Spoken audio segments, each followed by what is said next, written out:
Okay, Anna Kasparian and Cenk argue, huh? Lots of views, 50-50 like-dislike ratio. What's going on here? Hold on, hold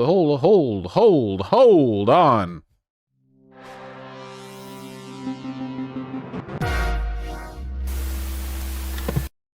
Despite fierce calls for her ouster, the Harvard Corporation, along with hundreds of faculty members at the Ivy League school, have decided to stand behind their president, Claudine Gay.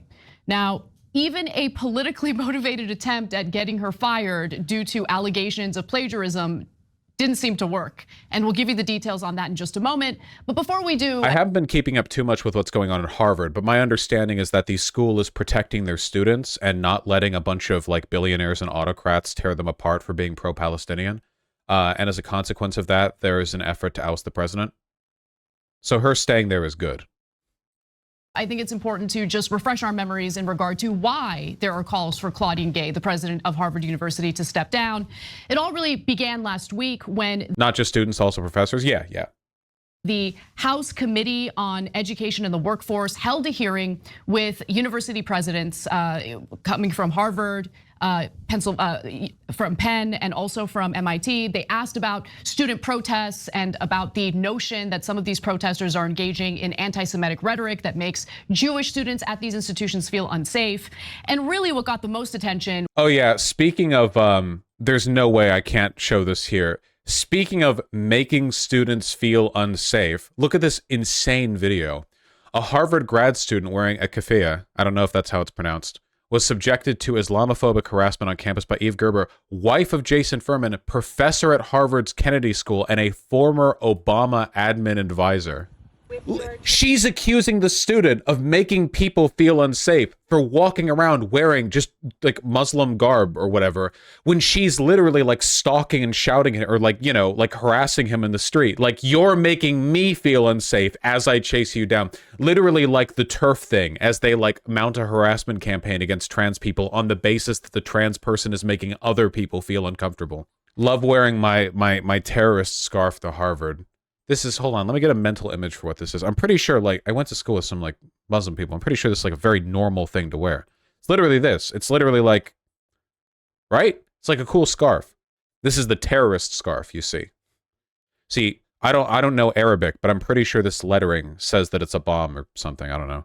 Yeah, it's the Hamas tunnel scarf, you know? The lines represent the tunnels that connect the underground red barrel chambers, where they store the red barrels that they place in near chest-high walls before engaging with the IDF. You know, that's what this represents. It's their infinite tunnel network. So anyway, speaking of like making people feel unsafe on campus, Christ. Yeah, each dot is a hospital base, exactly.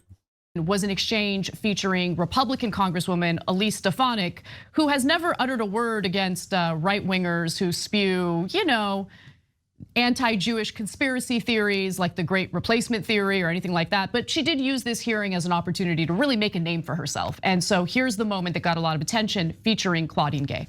And Dr. Gay, at Harvard, All right. does calling for the genocide of Jews violate Harvard's rules of bullying and harassment, yes or no? It can be, depending on the context. What's the context? Targeted as an individual, targeted at an individual. It's targeted at Jewish students, Jewish individuals. Do you understand? This is a lie, by the way. But of course, when she says like calls for the genocide, this is like River to the Sea discourse, I'm pretty sure. This is like there are students saying River to the Sea, and then they're like, oh, that means the slaughter of all. Wasn't there, who was that guy on Twitter the other day who said that ceasefire now is a call to murder British Jews? Was it ceasefire now or from the, yeah, ceasefire, yeah, this guy. A ceasefire is a call to murder British Jews. This guy, anyway, just like the amount of hysteria and like laundering of terminology. Optically, that was a horrible answer to the question, though. Yeah, I know it's like, because it's a bad faith question, right? Because like a student also wouldn't get ousted if they said something like decolonize America, even though that could arguably interpreted as like an extermination or a genocide or ethnic cleansing of white Americans. Or like there are lots of things that you can say which, if interpreted in bad faith, come across as genocidal. But that's like the problem with the bad faith interpretation, right? Your testimony is dehumanizing them? Do you understand that dehumanization is part of anti-Semitism? What? I will ask you one more time. Does calling for the genocide of Jews violate? I think she should put her mouth closer to the mic, by the way. I'm not quite getting... I think that's the main problem with her rhetoric right now. Harvard's rules of bullying and harassment? Yes or no? Anti-Semitic rhetoric. And is it anti-Semitic rhetoric? Anti-Semitic rhetoric, when it crosses into conduct that amounts to bullying, harassment, intimidation, that is actionable conduct, and we do take action. So Dr. Gay was trying to give a nuanced answer in a world where nuance is increasingly rejected. And so since she didn't clearly say that calling for the genocide of Jews is unacceptable and we will investigate it, she specifically wanted to focus on when that rhetoric crosses over into actual harassment. And look, I would have preferred for her to be a lot clearer. There was a lot of legalese used in the way that these university presidents answered that question, and it did not bode well for them. And that's what led to calls for their resignation. And I want to also be clear that there is no evidence of students chanting about genociding Jewish people. There have been chants featuring them saying things like "from the river to the sea," which is interpreted by some as calling for the destruction of Israel. But I don't think that most students who engage in that rhetoric think that they're calling for the destruction of Israel or the elimination. Even if they were, calling for the destruction of a country is not necessarily the same as bigotry against a group of people present in that country. Like if arguing like destroy Rhodesia would not have been like a genocidal call for the elimination of all white people or whatever. Like that's just not how this works. Okay, there is a problem with anti-Semitism broadly, obviously, but like overwhelmingly anti-Semitism does not come from college students protesting in favor of Palestine. It comes from, as Anna Kasparian has correctly pointed out, the right wing, who the right wing is literally building an entire national movement right now on the idea of like the Great Replacement theory and cultural Marxism and everything else that is literally just Nazi rhetoric, very transparently painted over for a modern audience. And meanwhile, like we're suddenly very, very concerned with anti-Semitism purely in the context of students calling for, for the murder to stop at 20,000 Palestinian civilians dead. Like that's where we're drawing the line on this anti-Semitism business. You know what I mean? Like Donald Trump having dinner with Nick Fuentes, or fundraising events with him as well. Like the entire right wing reconstructing anti-Semitic conspiracy theories or blaming everything on George Soros, whatever. That doesn't matter, okay? What does matter, all right, did you know that there are 19-year-olds at a college who are outraged by the incineration of 20,000 Palestinian babies? Of Israel. They think that they're fighting for the rights of Palestinians who are currently being crushed in the Gaza Strip. So that's the background. Before I get to the latest details of what's occurred in this story, I wanted to give you an opportunity, Cenk, to weigh in. Yeah, so now that they've launched this weapon of mass distraction, whoever their target is has to be eliminated. So they got the president of Penn to resign. Tremendous pressure from the alumni saying that they're going to pull hundreds of millions of dollars. How dare you? We love cancel culture. We hate free speech. Make sure you cancel anyone who disagrees with Israel, etc. And it worked. They eliminated her. Yeah, this is like a modern wave of McCarthyism, unironically, because students may be left-leaning and professors may be left-leaning, and even sometimes the administration is left-leaning, but the funders of a university, the people who really hold the power, the people with the money who back it for private universities, those people, because they're wealthy, tend to be, modern-day robber barons, rich dipshits with a ton of connections. And the more conservative and rich you are, the more likely you are to be a Zionist. Yeah. The president of MIT is Jewish, so calling her anti-Semitic hasn't worked as well. That's why you're not seeing her name in the news at all. That's why they're focusing on the presidents of Penn and Harvard, because they're not Jewish. So that's how this hatchet job is executed. And later, when we give you the details of the so-called made-up plagiarism, I hate that we're even using that word because it's nothing but a lie. And so we'll explain that in a second, and I want to explain the phenomenon in a second. But in terms of this first, I don't know anything about the plagiarism accusation. I also don't care, right? In the context of what's happening right now, like it seems kind of trivial compared to like an ethics investigation. I mean, maybe there's something there, but that's not something I really care about personally. part here. You have to understand Stefanik used to be what was considered a moderate Republican, mainly a corporate Republican, switched over to MAGA when she saw Trump's success and switched a lot of her positions. So she's a standard slimeball politician, doesn't have any core principles at all. So two can play at her theatrics. Donald Trump had dinner with Nick Fuentes and Kanye West, who were both saying that they were pro-Hitler and that and then the Nazis weren't so bad. Those are yeah. Remember when the entire right wing started openly palling around with Kanye West, and then a year after that he started praising Hitler, and then he got in his meds again and went quiet, and that was all just like no broader commentary on the fact that he literally went from like whatever to MAGA to Nazi. Like there's just some sort of strange continuity there where he went in that direction, repeating all the conservative talking points on white people's persecution or whatever, and then he just started praising Hitler. You know, why then, why there, how, why? Quotes they said themselves. And he had dinner with those two Nazis. There were hearings about that, right? Hey, no, at least Stefanik, are you gonna do hearings about that? Donald Trump said there were very good people on the Nazi side in Charlottesville when they said the Jews will not replace us. And Donald Trump used a Hitler quote about poisoning the blood of our nation. So, is it right to support a candidate that supports Nazis? Is it right or not? Yes or no answer, at least Stefanik. Do you support Nazis? Because a guy that you support had dinner with Nazis, said Nazis were very good people, and used Nazi quotes. Yes or no, at least Stefanik? Yes or no? And that part is actually true. Really hitting me with that Cenk Riz right now. Wasn't this supposed to? So this is 50-50 like dislike, and apparently they argue, which really makes me wonder at what point they're going to argue. I don't really know how or when that's going to happen because it seems like they're kind of on the same page here. I'm very curious. I'm actually pretty engaged right now. I'm here for this. I want to see how this goes. Whereas what she's doing is based on a hypothetical chant that didn't even happen. Right. So now one more thing about Stefanik.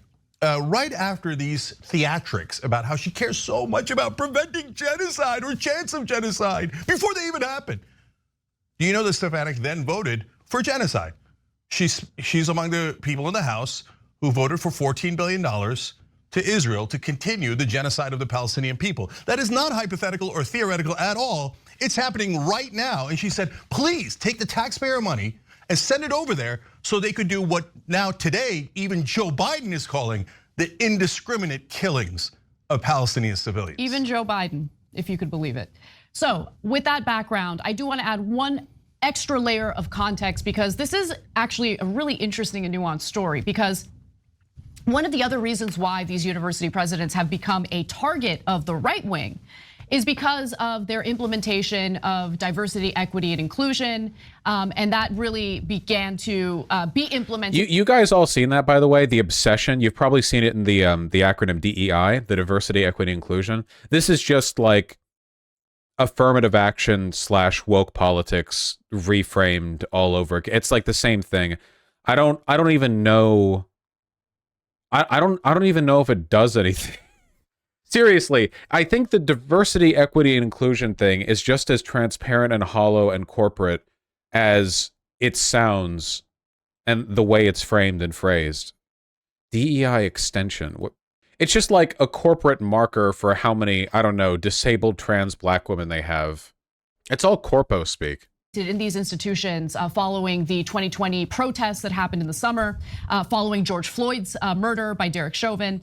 And so I give you that context because the climate at these universities became a little more hostile toward free speech. And some professors, some students were punished for engaging in free speech. And so the real question is, okay, well, why were they so quick to act when there was offensive speech directed at other marginalized groups and they're not, treating individuals who have offensive language toward Jewish students the same way? That's really another part or another layer to this story. Now, with all of that said, obviously, huge calls, fierce calls for Claudine Gay to either step down or to be fired. But as I mentioned earlier, the Harvard Corporation stands behind her and they've decided to put out a statement in support of her. So did hundreds of faculty members who signed onto a petition demanding that she remain in her position. And let's get to— Anna's a dipshit again, who could have guessed? Wait, she hasn't said anything wrong yet. I mean, I'm not denying she has the potential to soon, or at some point in the future. So far, though, we're on board with this. So far, so good, I'd say. I'm still incredibly curious on what they're going to argue on. Harvard Corporation is a concept feels very wrong. Yeah, I mean, yeah, well, Harvard's a private, university. I think private education centers should be illegal. I fully disagree with that concept.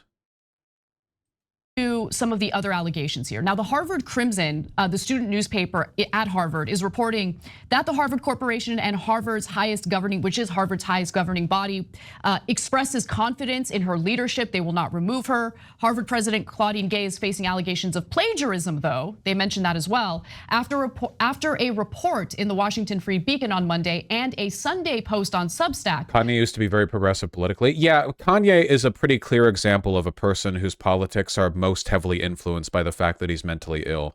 I don't think it happens that often, but it definitely happens sometimes. It's genuinely very difficult to like meaningfully analyze what he believes when his main belief seems to be that he's kind of like a crazy megalomaniac, There's only so much you can do, working with that, I feel. Influenced by a lack of barrels of lithium, you mean? Yeah, that motherfucker needs to travel around in like an Amogus suit that has lithium being pumped into it at all times. He needs like a Bane chemical like exoskeleton apparatus that constantly pumps lithium into it. You know what I mean? It's like, how Bane gets like the green steroids pumped into him when he's about to do the Bane backbreak or whatever? He needs that whenever he's about to get in front of a microphone. Just you see him walk up to the paparazzi and you see like the of the lithium being pumped into him from the backpack. Claims she plagiarized portions of 4 academic works over 24 years, including her 1997 PhD dissertation at Harvard. Now, this is very complicated, and for those who either believe or don't believe she engaged in plagiarism, I honestly think it's mixed. There are some areas where I do think that there is a case that can be made that she plagiarized, but there's a lot of nitpicking going on by people who very clearly are engaging in a political attack against her. And I think it's important to look at this with a sober eye. Now, members of I don't believe in any plagiarism accusations that aren't delivered in the form of an H-bomb video. Yeah, exactly. I need the 4-hour H-bomb hit piece. If she was engaging in plagiarism, would H-bomb not have mentioned it?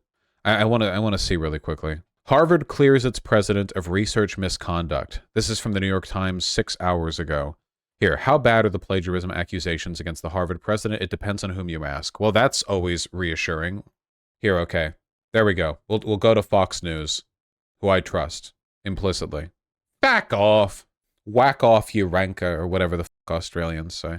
Almost 20 authors and 4 of her 11 peer-reviewed academic papers, including in at least 10 instances, Gay used complete sentences and paragraphs from sources with minor changes to only a few words. Oh, shit. It's man in cave all over again. Love the political climate over there at Harvard with this guy with the lunatic Zionist truck where like, you get the inquiries from Congress one day and then the next day you have this running around like doxing people and saying that you're pro-Hamas or whatever. The Harvard Corporation actually addressed the plagiarism claims today by reaffirming their support for Claudine Gay. The Harvard Corporation wrote that the university became aware in late October of allegations regarding 3 articles. So apparently there were some claims that she had plagiarized earlier, prior to this whole drama unfolding.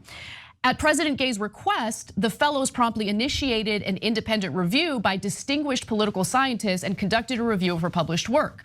On December 9th, the fellows reviewed the results, which revealed a few instances of inadequate citation. Ooh. While the analysis found no violation of Harvard standards for research misconduct, President Gay is proactively requesting 4 corrections in 2 articles to insert citations and quotation marks that were omitted from the original publication. So that is a direct statement from the Harvard Corporation. I guess there's probably some plagiarism then. Like if you don't have the citation or the quotations, then you just took the bit without like citing it. I don't know. I mean, I don't really care. It's not relevant to anything that's going on. It's very clearly a side issue, Now, they did not specify which articles were found to contain improperly cited material, which they're now going to correct, I guess.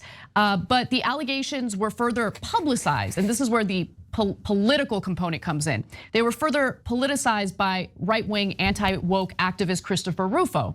Now, in a post on X on Sunday night, he made it abundantly clear that him drawing attention to the plagiarism claims is politically motivated. I'm gonna read you exactly what he wrote.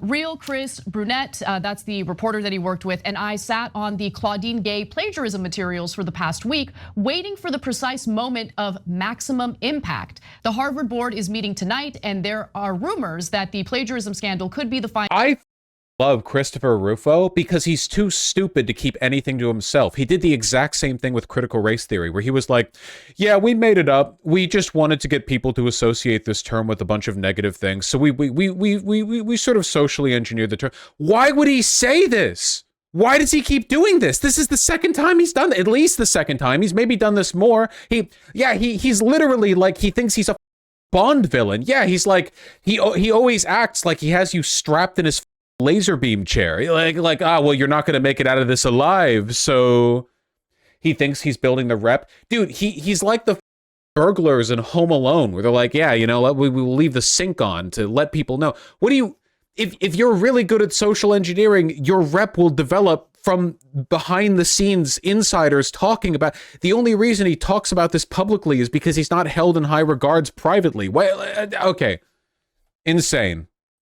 Final nail in Gay's coffin. There is no scandal. So hold on, pause. So that was on December 10th, that's when he posted it. Obviously the update to the story is it appears that Harvard is standing behind Claudine Gay and they do not believe she's done anything wrong. The story could develop from this moment to whenever. I don't know if they're gonna find other examples of plagiarism that they think are more problematic, but the claim was amplified by Bill A. Ackman, an 88 who graduated from 88. He's a hedge fund CEO who has been a vocal critic of Gay and has called for her resignation. Ackman posted on X that he sent the allegations to a senior member of the Harvard faculty who found them to be credible. He did not identify a specific faculty member by name.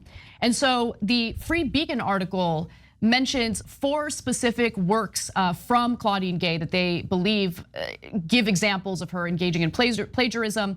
A 1993 essay in Origins, a shared publication between the Ohio State University and Miami University. Her 1997 PhD dissertation from her time as a graduate student at Harvard.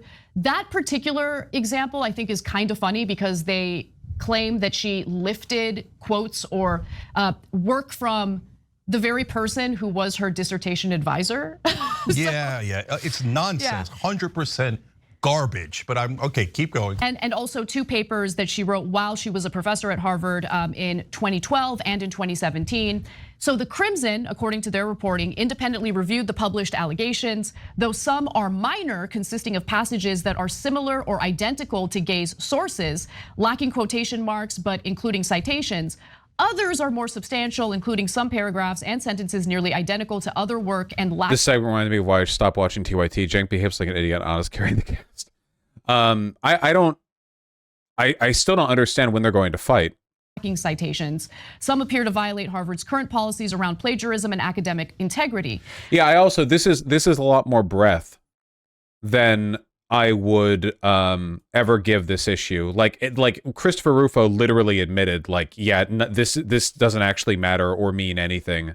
We're just doing this to try to like add on to a pile.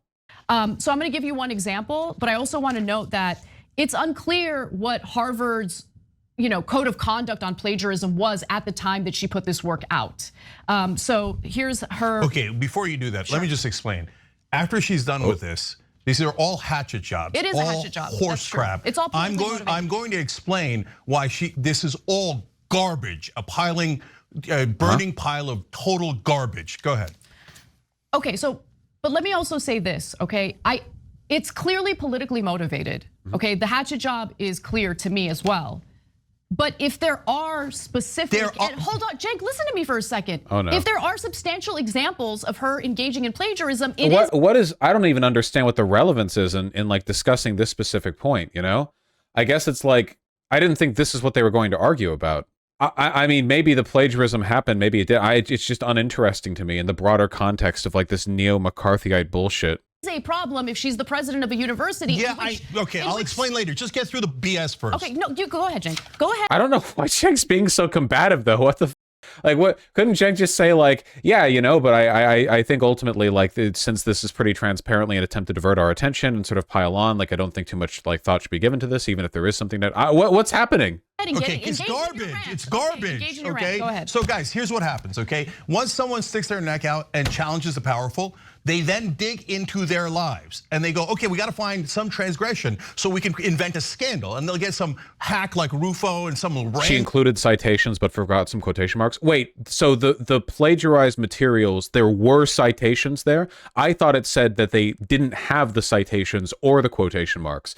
If they had the citations but not the quotation marks, then it's obviously not plagiarism. It was either or, not both. Oh, okay, then there's nothing here. Okay. Okay, yeah, if it's cited or if there's if there's one or the other, then there's nothing, literally nothing here, you know? Then it's just an improper citation, which everyone makes mistakes, you know? At a rando place like Washington Free Beacon and a Substack account, okay, whatever the hell that is, okay? And they'll say, okay, oh, this is just serious charges. And they'll repeat words like plagiarism 2,400 times. And all the headlines will say plagiarism, plagiarism. And then when you look into it, what did Harvard conclude? 4 inadequate citations. Jaywalking is a significantly higher crime. Okay, that when the best you got is 4 inadequate citations, basically you're saying we dug and dug and dug to try to bury her and find one thing wrong in her life, but we couldn't do it. We couldn't do it. So we got something where she left out quote marks, but put the citation in. We got a thing where she joined with another author. We got a thing where she quoted her own advisor. Sometimes in cases like this, because whenever they go after academics, their #1 hatchet job is plagiarism. Why plagiarism? Because it sounds so bad, right? And the average person doesn't understand plagiarism at all. And so they go, inadequate citations. And it makes it sound like, wow. It's nonsense, total. So sometimes on plagiarism charges, they'll say, yeah, Cenk 2024, huh? When you look into the details, she quoted herself but didn't cite it. Oh, come on, guys, come on. So this is what I call needle in a haystack. So are they trying to represent the totality of her career, the haystack, or are they trying to find a needle in that haystack, pull it out and go, look at this needle. That's what she's about. That one time that she got a citation wrong. Fire her, fire her. And who's Bill Ackman? Bill Ackman is one of the worst people in the country. He's a hedge fund manager who bribes, campaign contributions to politicians, buys them off left and right. Man, you know, I've said many times before that if Alex Jones was left-leaning, he would be a hero for our people. But I'm starting to think not, because a lot of people in chat are just cringing at Cenk literally being left-wing Alex Jones behaviorally. You know, so I don't know. Maybe that behavior can only be appreciated from a distance, but if it's too close, right, left and right, gives a ton of money to his alma mater, and when he heard this, he's like, "Well, no criticism of Israel ever. Fire her." I mean, I'm worried about an inadequate citation from 1987, so I'm really concerned about her academic situation, guys. When they find something this minor, that means, oh my God, she was squeaky clean. Oh, she led an immaculate life. I challenge any of you. Vosh, he's making good points. I don't know. I love it. Yeah, no, he's not saying anything wrong here. I think he was kind of weird how aggro he was with Anna, but then Anna immediately snapped back, which makes me wonder what she's going to respond with. So I like, no, points wise, he's completely correct here. You know, yeah. To go through this kind of process and have them come up with only 4 inadequate citations, that means you're pretty much an angel. So this is nothing but a hatchet job. It has 0 validity. So Cenk, the reason why I get frustrated with you is because you're itching to engage in your rant so desperately that you don't even give me an opportunity to lay out all the facts before you engage in your rant, in which you undermine and minimize the evidence that I'm gonna show that shows that it's more than just the lack of citations 4 separate times. Okay, so a couple of points here. First of all, I do think that Cenk was rude with how he initially responded to Anna. Second of all, if she has information to bring forward, then yeah, sure. But third of all, I personally don't think there's any point in even engaging with the plagiarism allegations at all. It was literally described by Christopher Rufo as a disingenuous effort to pile onto the real issue, which is like Zionist, McCarthy bullshit.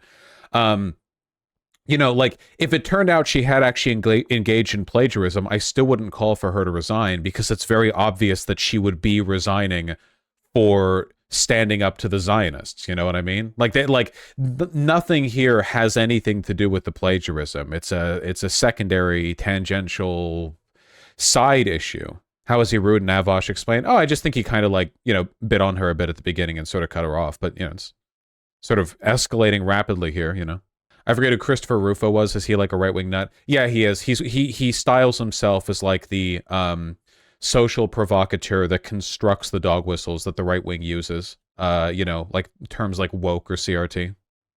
Yeah, I'm not going to engage in their hatchet jobs. Look, listen. No, that has no validity. Okay, all right, fine. Has no validity. If your take is, I don't care if she engaged in any plagiarism because this is politically motivated, then just say it. But that's my take. I mean, if you want to circle back to this with the plagiarism bit in the future, let that be handled by academic, scrutiny, not like this gigantic crowd of right-wing Zionists who clearly don't give a shit and are just using this as like a, side issue. Is this news? Absolutely.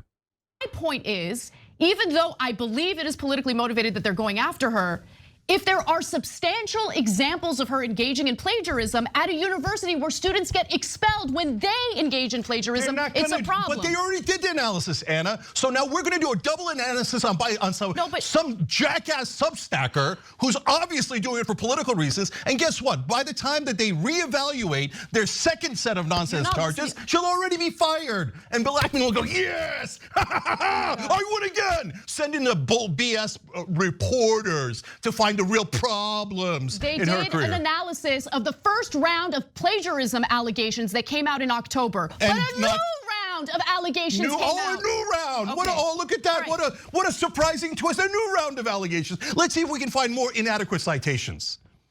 This is good. This is good. I like this. This is great. This actually, I mean, it is like an argument that is being made. Okay, in fairness, even though I fundamentally agree with Cenk here, Cenk is making this impossible to resolve.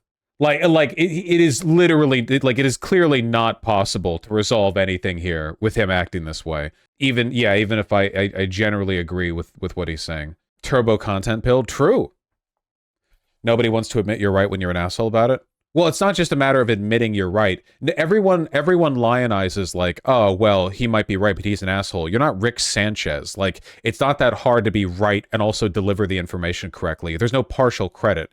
If you're right, but you're insufferable about it, that's just you up. You got to be wrong despite being right, Like, it's like you have to be right and also deliver that information in a way that people want to hear, because otherwise you're just doing it for your own sake. It's like jerk off shit, Yeah, everyone wants to be Rick Sanchez. Like, well, hey, I can't argue with his methods or whatever, everyone's house, burp, Morty, yeah. Anyway, so there were 2 rounds of, see, I guess it's just weird that he keeps interrupting her, because I want to hear her actually talk about the shit. Like, she printed out stuff. Like, if she wants to talk about it, I don't think it's relevant to the broader discourse here, but if she has info, I want to hear it. I don't care. Just finish. Okay, then you don't care. I don't care. I don't care. I don't care if you about that. No. Be honest about the fact that you don't care. I don't care. Okay. I don't care. That's fine. If you found out, no, I don't care. Let me explain. Okay. If you found out that she committed a robbery in 1997, went into somebody's house, broke the door down, and stole their radio, I still wouldn't care, because you're trying to eliminate her because she said something you don't like. Don't go back into the past, find the tiniest little transgressions, and then we're gonna have a debate over this poor woman's life and over her career. No, I'm not going to engage with bad faith actors. I think that what Cenk is describing here is actually very important politically, because this is exactly how they got dissidents in the Soviet Union. In surveillance states, totalitarian governments, and any other system where people are heavily scrutinized, it's possible for you to upset the powers that be without having actually broken any rules, but the rules are so vague and their knowledge on you is so significant that they can always find something to arrest you for. That's how they got people in the Soviet Union. A lot of the rules were pretty vague, but everyone knew everything, and they kept very detailed records of what they knew about you. So, like, if they didn't like you, they could find a reason. And the consequence of that, then, is that there really isn't a rule of law. It's basically just if you piss off people in power, they will find something on you, So I think it's very important in situations where a person is very clearly being targeted, or like a backlash is largely being built off of you know, them digging on a person, unless what they dug for is really, really significant and relevant. I think that by default, you should just ignore it. Or maybe not ignore it. You can address it later. You can take that into account and deal with it properly later, but don't like buy into the broader attack. If you're a political dissident in like 1952 Soviet Union, and then like some KGB agents do a bit of digging, and it turns out that like, you know, you had an unpaid fine from 7 years ago or some shit, you know, that like everyone has basically, but they found yours, and it's like, oh, 10 years gulag, you know, you don't side with them because it's like, oh yeah, well, yeah, he had a fine, you know, like you don't do that, right? Because you understand that maybe the fine should be dealt with, but in the context present, like that's not really what's happening here. You also don't want to incentivize a system where that's how you go after people, you know? But isn't that the excuse Trumpers are using? No, Trump just keeps committing crimes over and over again. Like, Trump didn't do some vague bad thing that then led to the powers that be tearing into him. He's on trial for crimes he did in front of everyone. You know, this is about like going after people for stuff they otherwise would not have been gone after on, or stuff that everybody has done. You know, not everyone's tried to like storm the White House with an insurrection. This is one of the reasons why that mantra, if you have nothing to fear, you have nothing to hide, has always been bullshit. Because even if you're like a goody two-shoes, everyone has something to fear if the state is willing to act in bad faith to incarcerate you. Or I guess to, you know, oust you from Harvard presidency. It's like the Hunter Biden gun charges. Yeah, it's kind of like the Hunter Biden gun charges. Yeah, the right wing is so desperate to go after Hunter Biden that they start all of a sudden like really, you know, gunning in on, no pun intended, like an improper disposal of a firearm. A crime that's not unserious, like it's a pretty big deal, but you know, they very clearly only cared about it because they were looking to go after the Biden family. There's a lot of stuff like that, you know? One of the best responses that I've seen to that mantra is, I don't lock the bathroom door because shitting is illegal. Yeah. To be fair, I do think Trump should be prosecuted for his financial crimes as well. Yes, I agree that Trump should also be prosecuted for his financial crimes, but like, the difference there being, I don't think that what's happening to Donald Trump is like he's incurred a bunch of negative attention, and therefore a bunch of stuff in his past that's like essentially irrelevant to the issue is being torn up and into. The truth is, Donald Trump has been suffering a lot of legal problems for his entire life. They're just catching up to him. Like, it's not as though he was perfectly fine and then he did a bad and everyone went after him. Like, you can go after a laundry list of litigation and you know, court cases and settlements and so on and so forth. It's just he's been burning it through too hard lately, you know? Even then, I do think there's a pretty huge difference between going after the financial crimes of a billionaire after he tried to steal the election and destroy democracy, and going after the alleged 30-year-old plagiarism of an academic after she, you know, protected the free speech of her students in the face of, like, conservative Zionist McCarthyites. I think there's a meaningful difference there. A massive number of meaningful differences. Anyway, we're getting tangential.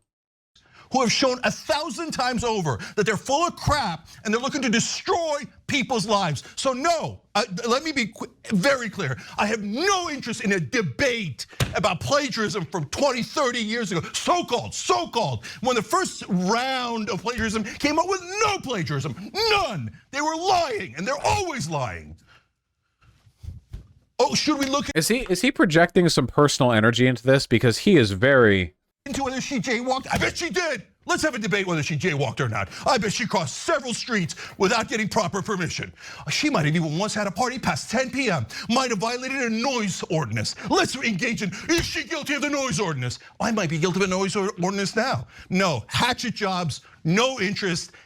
You're right, Anna. Even if they found it, they're like, oh, this one doesn't. Yeah, he's acting like this. A lot of this is sincere. It's not totally performative. His voice wavered a bit there. Any citation at all. Oh.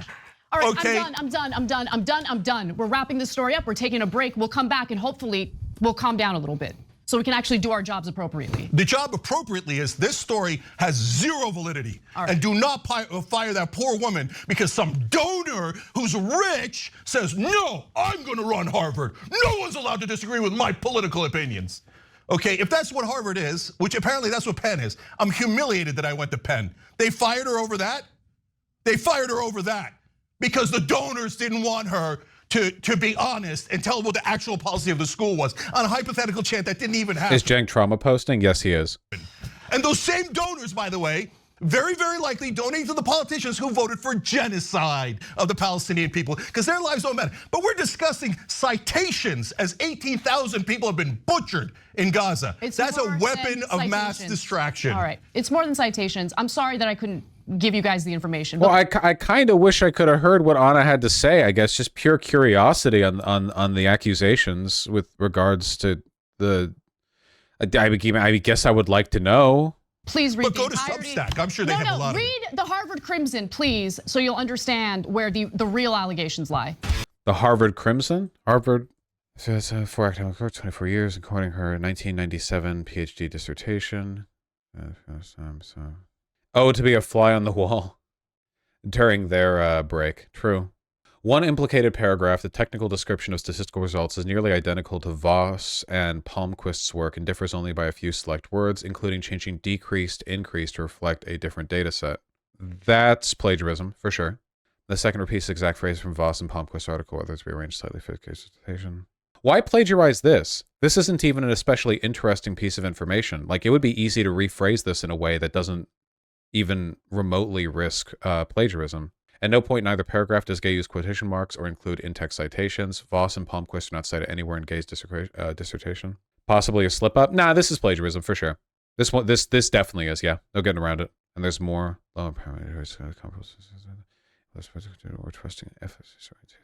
Like, I don't even understand why you would plagiarize in this way. Influences black participation by contributing to a more trusting and efficacious orientation. Why would you not change these words? Like, if you're plagiarizing, do you not understand how the phrase by contributing to a more trusting and efficacious orientation, like, does that not, like, that's a pretty easy read, you know?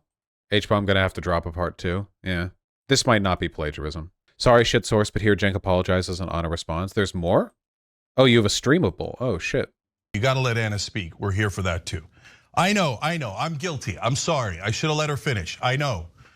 But I get so mad. I get so mad when they purposely go to ruin someone's life. We don't, in the old days, the establishment would do physical assassinations. Now they do. Wait, that's what we need to go back to the good old days, okay? We need to go back. We need some congressman to hand like a leather pouch full of gold coins and a note with President Gay's name on it or something, you know. Do character assassinations. So when they go to do a character assassination, I don't want to help them hold the gun. Okay, so I got emotional about it. Yes. So I'm sick of their character assassinations. And I want you to understand how it works. They always target someone individually. They always go looking for the needle, and they always make it seem like the needle is the haystack. And then they create fake controversies. All they need is the headline. Do you still stand by the fact that it's disingenuous to bring up her history from 1997 right now when she's called to resign for knocking out Palestinian students? Yeah, I mean, Christopher Rufo literally said, like, yeah. Again, if there's an issue with like plagiarism in academia, that's an issue to be dealt with in the context of like an academic ruling. This is very obviously a witch hunt because of her protecting her students. Like there's no getting around that, you know? Even if the shit she did was really, really bad, like the end result, the consequential result of her being ousted is that another president who is not going to protect the free speech of her students is going to be put in her place. Like there's no way around this, you know? Like this is what it means to be principled, and this is what it means to be a utilitarian, to be a consequentialist, is to look past the like, oh wow, I guess that is bad, and to understand what are the outcomes of this behavior, you know? Is something being weaponized here? Is like, am I a rube? Am I falling for this, you know? And you have to be smart enough to not. You have to be smart enough to see past it, you know? And that's not always easy, and there's not like a hard line there either. But it is a good political instinct to have. Would you say even if she did plagiarism, it should merit further investigation into professional conduct rather than relying solely on the plagiarism to get rid of her? I don't know what the process is following this kind. I don't know, right? Like you find some plagiarism. Is it a lot? Is it a little? Like to what extent? It seems that Harvard has cleared her of it. So Okay, like that happens. There have been examples of people committing plagiarism and being cleared for it, you know, it happened 30 years ago, whatever. So I guess that's that. I don't really know what the process is or should be. I'm not an academic. Lines, they don't need you to read the actual details. But and then even if they, and you think you can't find something wrong in someone's life? Every one of you has some 10, 20 different things you did wrong. My job, Cenk, is to give the audience the details, the facts, the foundation of the story, and then just let me do that. I agree with Anna here because all I did was take a look at the article that she asked me to take a look at, and I immediately found credible examples of plagiarism that were not cited or quoted.